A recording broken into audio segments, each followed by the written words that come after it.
పూర్తి వివరాలకు చదవండి రేపటి అక్షర శిల్పం దినపత్రికలో.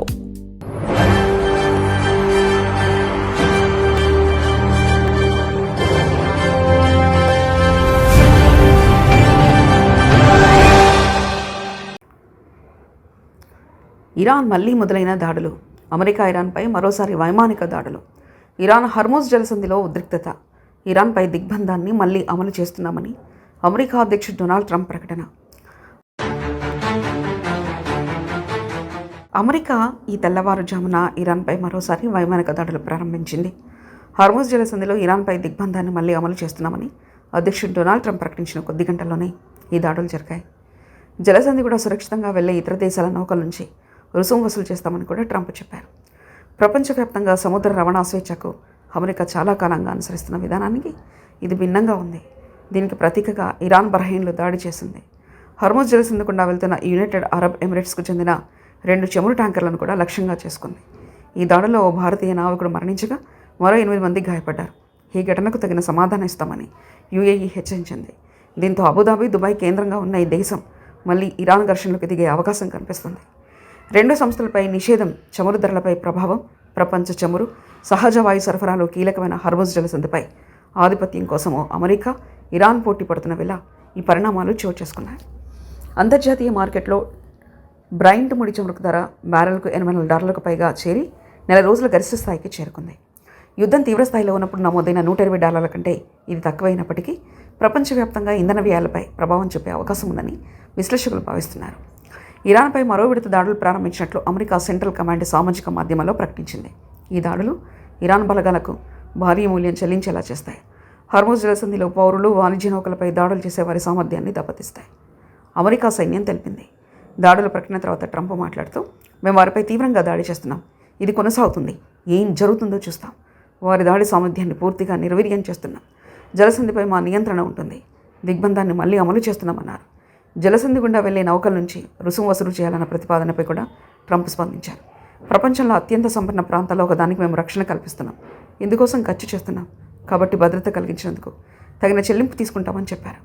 ఇప్పటివరకు అమెరికా అనుసరించిన విధానం ప్రకారం హర్మోజ్ జలసంధి ఎలాంటి రుసుములు లేకుండా అన్ని దేశాల నౌకలకు అందుబాటులో ఉండాలి. ఆ విధానాన్ని తాజా నిర్ణయం విరుద్ధమని విశ్లేషకులు చెబుతున్నారు. అమెరికా లేదా ఇరాన్ రుసుములు విధించే ప్రయత్నం చేస్తే సముద్ర రవాణా స్వేచ్ఛకు సంబంధించి అంతర్జాతీయ ప్రమాణాలకు విరుద్ధంగా మారి ప్రపంచ ఆర్థిక వ్యవస్థపై ప్రభావం చూపే ప్రమాదం ఉందని పేర్కొంది. ఈ తెల్లవారుజామున హర్మోజ్ జలసంధిలో మొంబాసా, ఆల్ బహియాక్ ట్యాంకర్లపై ఇరాన్ 2 క్రూయిజ్ క్షిపణులు ప్రయోగించినట్లు యుఏఈ రక్షణ శాఖ తెలిపింది. దీంతో 2 నౌకల్లో మంటలు చెలరేగి వాటిని ఆర్పేశారు. ఈ దాడికి ఇరాన్ విప్లవ్ గార్డులు బాధ్యత స్వీకరించారు. పలుమార్లు హెచ్చరించినా ఆ నౌకలు పట్టించుకోలేదు. మైన్లు ఉన్న ప్రాంతంలోని ప్రవేశించడంతో వాటిని లక్ష్యంగా చేసుకున్నామని వారు ప్రకటించారు. ఈ దాడిలో ఒక భారతీయుడు మరణించగా మరో 6 భారతీయులు, 2 ఉక్రెయిన్లు పౌరులు గాయపడ్డారని యుఏఈ తెలిపింది. ఈ ఉద్రిక్తతకు తగిన విధంగా స్పందించే హక్కు యుఏఈకి ఉంది. మా భూభాగం, పౌరులు, నివాసితుల భద్రత కోసం అవసరమైన అన్ని చర్యలు తీసుకుంటామని రక్షణ శాఖ వెల్లడించింది. ఇంతకుముందు ఇరాన్పై దాడులు ప్రారంభించినందుకు కూడా యుఏఈ ఇలాంటి హెచ్చరికలు జారీ చేసింది. మంగళవారం ఉదయం దుబాయ్ గగనతలంలో యుద్ధ విమానాలు సంచరిస్తూ శబ్దాలు వినిపించాయి.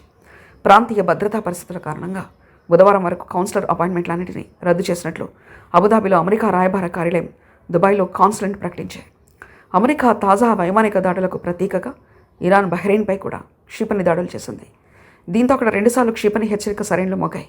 ప్రజలు సురక్షిత ప్రాంతాల్లో వెళ్లాలని అధికారులు సూచించారు. ప్రాణ నష్టం లేదా ఆస్తి నష్టం వివరాలు వెంటనే వెలువడలేదు.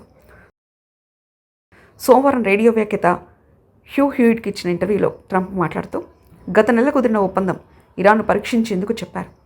ఇరాన్ ఈ పరీక్షలో నిలవలేకపోయిందని ఆయన అన్నారు.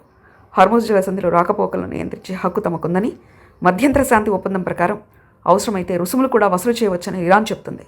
దీన్ని అమెరికా వ్యతిరేకిస్తుంది. ఇరాన్ నియంత్రణకు దూరంగా ఉండేలా ఒమన్ తీర ప్రాంతం వెంబడే ప్రత్యామ్నాయ మార్గాన్ని అమెరికా సైన్యం, ఐక్యరాజ్య సమితి, అంతర్జాతీయ సముద్ర రవాణా సంస్థ ఏర్పాటు చేయాలని ప్రయత్నించాయి. అయితే ఆ మార్గంలో ప్రయాణించే నౌకలపై కూడా ఇరాన్ దాడులు చేసింది. దీంతో అమెరికా ప్రతిదాడులు చేయగా అమెరికా మిత్ర దేశాలన్న అరబ్ దేశాలపై ఇరాన్ కూడా దాడులు కొనసాగిస్తుంది. ఇటీవల కాలంలో ఇరు దేశాల మధ్య జరిగిన దాడులు, ప్రతిదాడులతో మధ్యంతర శాంతి ఒప్పందం అమలుపై మరోసారి అనిశ్చితి నెలకొంది.